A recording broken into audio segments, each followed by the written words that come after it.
Hello दोस्तों, हिंदी की बिंदी channel में आप सभी का स्वागत है। तो दोस्तों, आज आप सभी के लिए एक बहुत ही अच्छी खबर है, बहुत ही अच्छी जानकारी है कि आप सभी काफ़ी समय से एमपीपीएससी असिस्टेंट प्रोफेसर का वेट कर रहे थे। तो आप सभी को मैं बता दूं कि इसका नोटिफिकेशन जो है जारी हो चुका है। तो यहाँ आप देखिए, ये एमपीपीएससी की वेबसाइट है, यहाँ आप ऊपर देख सकते हैं। ये एमपीपीएससी की वेबसाइट है। जब इसके आप होम पे जाएंगे तो ये एडवर्टीज़मेंट का सेक्शन है, इस पर आप क्लिक करिएगा। तो जितने भी विषय हैं उन सभी के आपको मिल जाएंगे। देखिए, ये कल जो है इसका एडवर्टीज़मेंट आ चुका है, नोटिफिकेशन जो है इसकी जारी हो गई थी, अलग अलग विषयों की है। तो आपका जो भी सब्जेक्ट है आप उसकी डिटेल्स खोल लेना और आप यहाँ देख सकते हैं। तो चलिए, मैं आप सभी को हिंदी विषय का जो डिटेल है वो सभी को चेक कराती हूँ। तो यहाँ पर मैंने हिंदी विषय का जो विज्ञापन था वो खोल लिया है। तो सबसे पहले अगर बात करें इसके अंतिम तिथि की कि कब तक है, तो इसकी अंतिम तिथि जो है 31 मार्च 2023 तक की है। तो यहाँ आप देख सकते हैं उपरोक्त परीक्षा के लिए ऑनलाइन आवेदन। तो इसका जो आवेदन है वो 1 मार्च 2023 को दोपहर 12 बजे से दिनांक 31 मार्च तक, यानी कि मार्च में जो है इसका नोटिफिकेशन जो है अभी जारी कर दिया है। लेकिन जो ऑनलाइन आवेदन की प्रक्रिया है वो 1 मार्च से शुरू होगी। तो चलिए, ये एक अच्छी बात है कि आपको तिथि जो है इसकी पता चल गई है। तो 1 मार्च से लेकर 31 मार्च तक आप इसको भर सकते हैं। अब बात करें कि आयु की गणना जो आपके 10वीं में 10th के मार्कशीट पे अपलोड होगी, वही जन्म तिथि आपको इसमें रखनी है। तो जो भी डिटेल्स है मैं आप सभी को बताती जाती हूँ, और अगर कोई त्रुटि है तो उसको भी आप इसमें सुधार सकते हैं। ये चीज़ हो गई। तो चलिए, ये सब तो जो भी डिटेल्स है अब मैं आप सभी को यहाँ बता देती हूँ।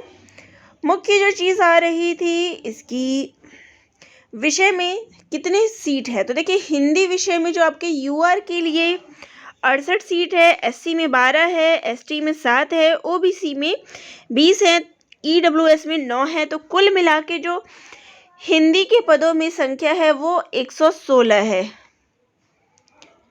यहाँ पे अलग अलग फिर दिया गया है। तो चलिए, मूल जो मुख्य रूप से बताना था वो 116 इसकी वैकेंसी है।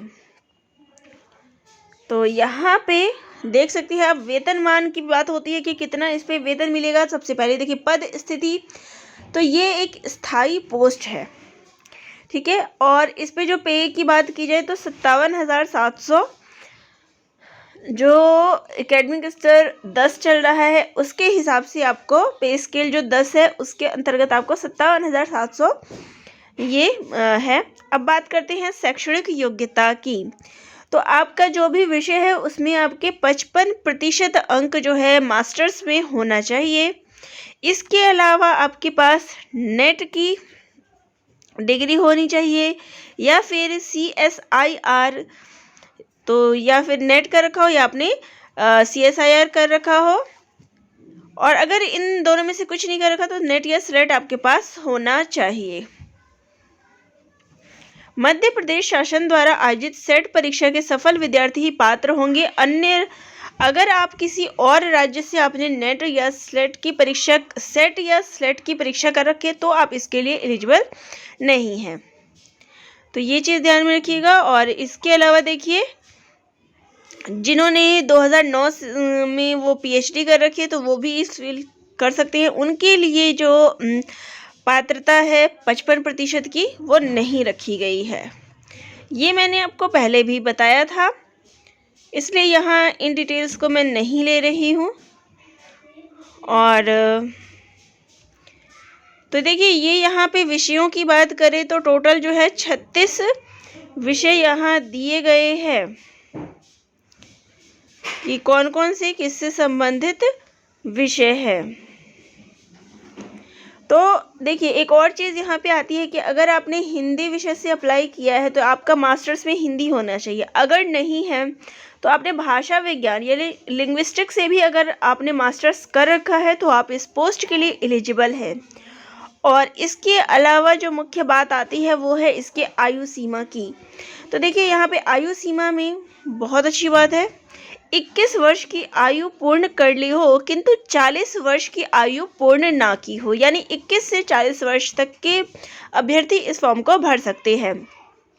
मध्य प्रदेश शासन सामान्य प्रशासन विभाग के परिपत्र क्रमांक F7 मैं आपको यहाँ बता देती हूँ द्वारा प्रदत्त निर्देशों के अनुसार विभिन्न प्रवर्गों हेतु निर्धारित अधिकतम आयु सीमा में 3 वर्ष की विशेष छूट जो है प्रदान की जाएगी। अतः उक्त आदेश के अनुपालन में अधिकतम आयु सीमा 43 वर्ष रहेगी, यानी कि जो अन्य राज्यों के हैं उनकी आयु सीमा 21 से 40 वर्ष है और जो MP के हैं उनके लिए 3 वर्ष आयु सीमा में छूट दी गई है। और इसके अलावा अन्य जो अनरिजर्व है उनके लिए 21 से 40 वर्ष है और रिजर्व कैटेगरी के लिए अलग छूट दी गई है। और जो एज का जोड़ा जाएगा वो 1/1/2023 से जोड़ा जाएगा। अब चलिए ये चीज़ हो गई, क्योंकि आयु को लेके काफ़ी सारी डिफ़िकल्टीज आप सभी के सामने आ रही थी कि आयु सीमा क्या होगी, क्योंकि पहले ये था कि जो MP से बाहर वाले हैं उनके लिए 28 वर्ष ही निर्धारित थी, लेकिन अब जो है आप 21 से 40 वर्ष के अभ्यर्थी, तो 21 से 40 वर्ष के इस पद के लिए। अब बात करें इसमें चयन प्रक्रिया की, तो देखिए इसमें चयन प्रक्रिया जो है आपकी लिखित परीक्षा होगी और उसके बाद जो है इसमें साक्षात्कार होगा। तो उसके बिहाफ पे जो है आपको ये सिलेक्शन हो सकता है। अब बात करें कि देखिए इंटरव्यू के लिए बुलाए जाने के लिए तो 3 गुना जो विज्ञप्ति में पदों की संख्या दी गई है उससे 3 गुना ज़्यादा अभ्यर्थियों को जो है साक्षात्कार के लिए बुलाया जाएगा। तो ये कुछ ज़रूरी चीज़ें हो गई, बाकी चीज़ें मैंने आप सभी को पहले भी बताया था। और परीक्षा का मोड क्या होगा, ऑनलाइन होगा या ऑफलाइन होगा? तो देखिए परीक्षा जो है आपकी ऑफलाइन होनी है और वस्तुनिष्ठ होना है, यानी ऑब्जेक्टिव क्वेश्चन आएंगे, ऑफलाइन होगा। और बाकी जो पाठ्यक्रम की डिटेल्स है या परीक्षा तिथि है, एग्ज़ाम पैटर्न है, इन सब के बारे में आपको जल्द ही आयोग की वेबसाइट पे जानकारी प्राप्त हो जाएगी और वो मैं आप सभी को चैनल के माध्यम से बता दूंगी जब भी आएगी। परीक्षा केंद्र की बात करें तो देखिए इसमें परीक्षा केंद्र जो है आपका, ये सारे परीक्षा केंद्र हैं, यानी मध्य प्रदेश के ही सभी जगहों पे आपका, तो मध्य प्रदेश के इन जगहों पे आपका परीक्षा केंद्र निर्धारित किया जाएगा। और बाकी आप विस्तृत देखना चाहते हैं तो यहाँ पे परिशिष्ट अलग अलग दिए गए हैं। अब यहाँ पे देख लीजिए कि आयु सीमा में छूट की बात की गई है कि कहाँ, देखिए 5 वर्ष की छूट जो है, जो MP के लोग हैं, रिजर्व अनरिजर्व कैटेगरी के, जो भी रिजर्व कैटेगरी के लोग हैं मध्य प्रदेश के, उनके लिए 5 वर्ष की छूट प्रदान की गई है। तो ये चीज़ हो गई। और मध्य प्रदेश के जो सामान्य प्रशासन विभाग के अनुसार जो आयु सीमा में छूट दी गई है वो है 3 वर्ष की। अतः तो यहाँ पे जो अतिथि विद्वान होंगे, यानी कि अब उस दिन आपने पूछा था कि अतिथि विद्वान कौन होते हैं, तो देखिए गेस्ट फैकल्टी या फिर गेस्ट टीचर जो है उनको अतिथि विद्वान कहा गया है और उनको जो है 5 वर्ष की छूट यहाँ दी गई है।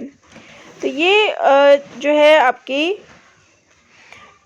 आयु सीमा को लेके छूट दी गई है। अब यहाँ पे देख सकते हैं कि अन्य प्रदेशों के अभ्यर्थियों को किसी भी स्थिति में आयु सीमा में छूट प्रदान नहीं की जाएगी तथा उनके लिए अधिकतम आयु सीमा 43 वर्ष रहेगी।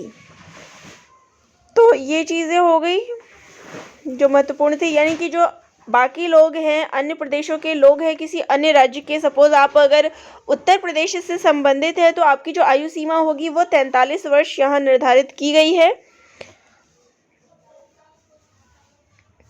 और जो अन्य प्रदेश के लोग होंगे वो किसी भी कैटेगरी के होंगे, लेकिन उनको जनरल कैटेगरी की भांति लिया जाएगा, तो वो अपनी सीमा को इसी प्रकार से निर्धारित करें। अब देखिए यहाँ पे बात आती है कि जो अतिथि विद्वान हैं उनके लिए क्या क्या चीज़ें दी गई है। तो सबसे पहले एज की बात करें तो 5 वर्ष की छूट है। अंक की बात करें तो 20 अंक जो है उनको, मैंने कल भी आप सभी को इस बारे में बताया था कि 20 अंक की वरीयता उनको दी गई है। तो यहाँ पे ये सारी जानकारी थी। तो चलिए, और भी कोई जानकारी चाहिए तो आप कमेंट करके ज़रूर बताइएगा, और जैसे ही इस बारे में आगे कोई नोटिफिकेशन आती है या आगे कोई डिटेल्स आती है, आप सभी को मैं अपने चैनल के माध्यम से ज़रूर बताऊंगी। धन्यवाद।